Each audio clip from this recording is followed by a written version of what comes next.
Más textos disponibles en El Puño.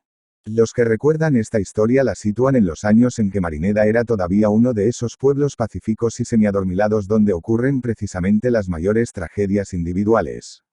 La línea sombría de las fortificaciones rodeaba aún a la población como una cintura de hierro, las comunicaciones eran difíciles, se creía que ningún hecho pudiese envolverse en misterio, y que la gente viviese como bajo vidrio, y, sin embargo, latía el drama a favor de la misma calma pantanosa, del cierto sosiego que envolvía a la ciudad, dividida en dos grupos, el pueblo viejo, con sus iglesias, conventos y edificios públicos, audiencia y capitania, y el barrio de los pescadores, con sus casuchas humildes y su naciente comercio.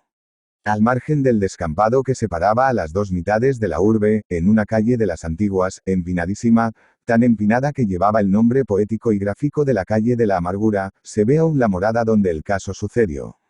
Era y es de ruin fachada, de mezquino aspecto por fuera, de angustiado portal, fétido y húmedo, pero si se ascendía la escalera negruzca y se lograba cruzar la segunda puerta, recia y resguardada interiormente por fuertes cerrojos, que daba acceso a la vivienda, se comprendía desde el primer instante que ésta no era ni reducida ni muy pobre.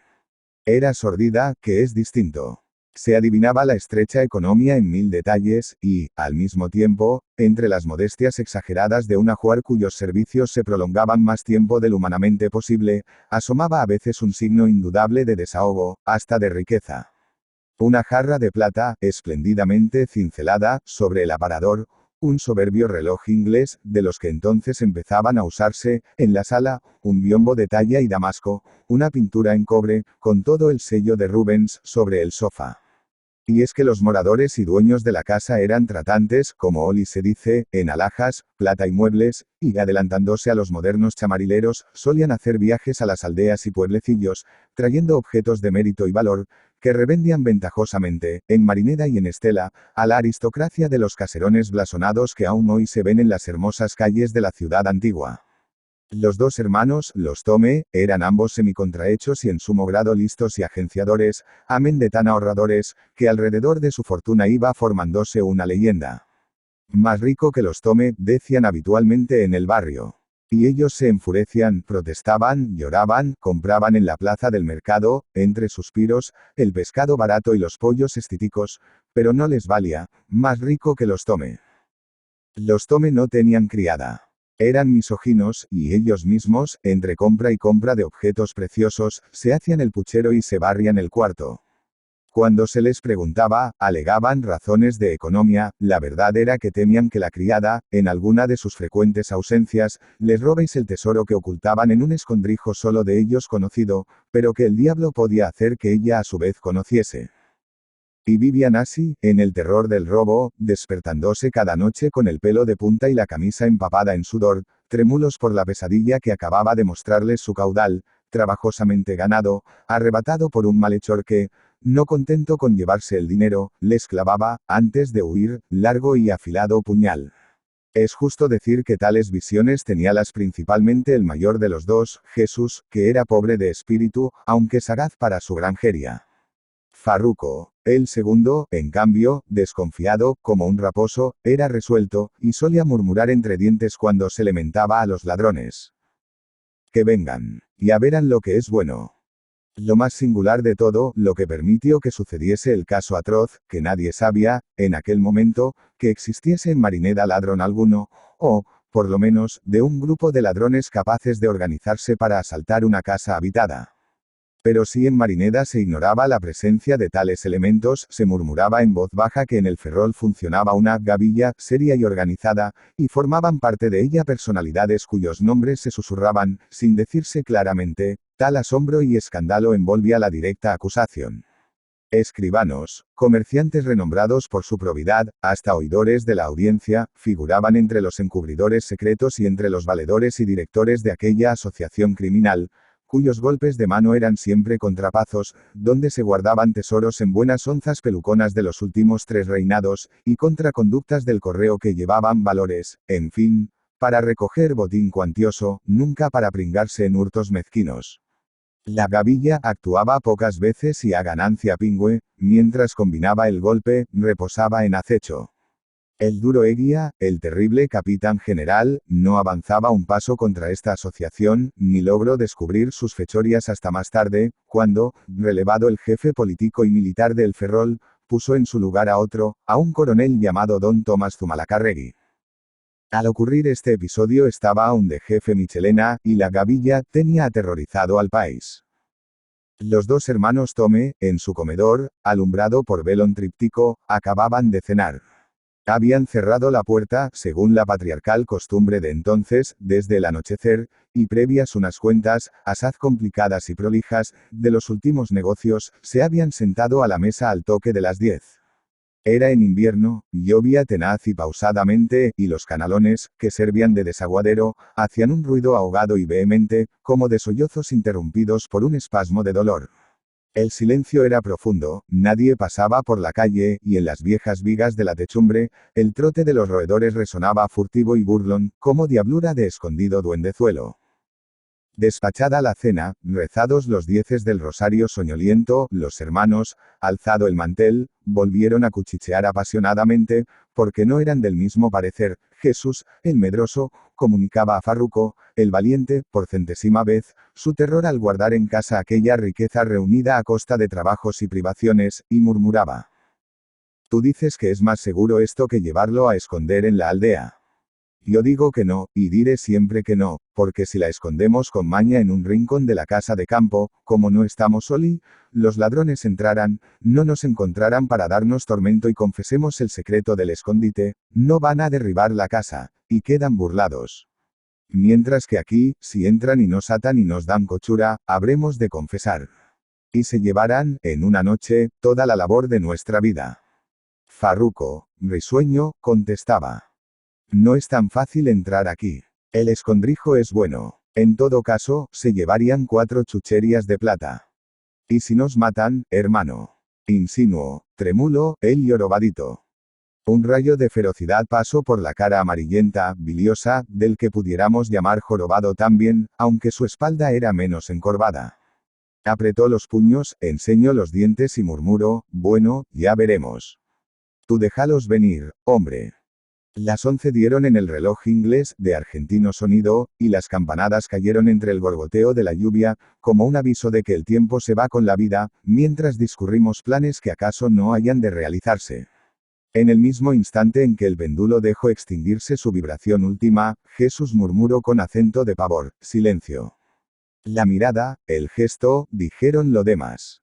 En la puerta de la escalera, cerrada con dobles cerrojos, había sonado un ruidito singular, análogo al de los dientes de un roedor, un riqui cauteloso y porfiado, mordedura de acero en la madera resistente. En los momentos de peligro, por instinto, hay uno que toma el mando. Viendo a su hermano livido, Farruco ordenó: «Apaga el velón callandito. Descálzate. Coge el candil pequeño de la cocina y una soga, la de colgar los jamones». Jesús obedecía a su hermano menor, protestando con una especie de ahogado suspiro de miedo.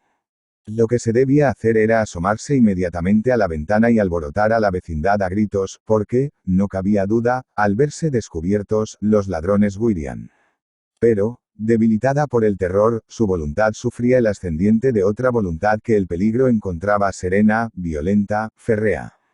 El mayor de los dos deformes hizo cuanto le ordenaban, y, a una seña del menor, como soldado cobarde que entra en fuego mal de su grado, se acercó a la antesala llevando el candil en la mano trémula, y andando con tal cuidado que no hiciesen sus pasos el menor ruido.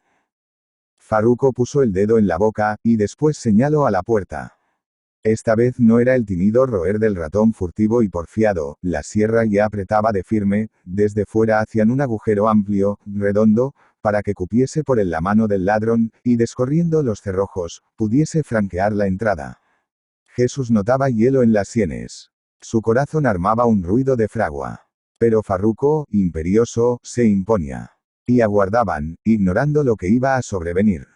El agujero crecía rápidamente. La mano era experta. La mano. El temblor de Jesús aumentaba al pensar que pronto, por el hueco que abría el fino serrucho, cuya extremidad de víbora de acero veían, asomaría una mano humana.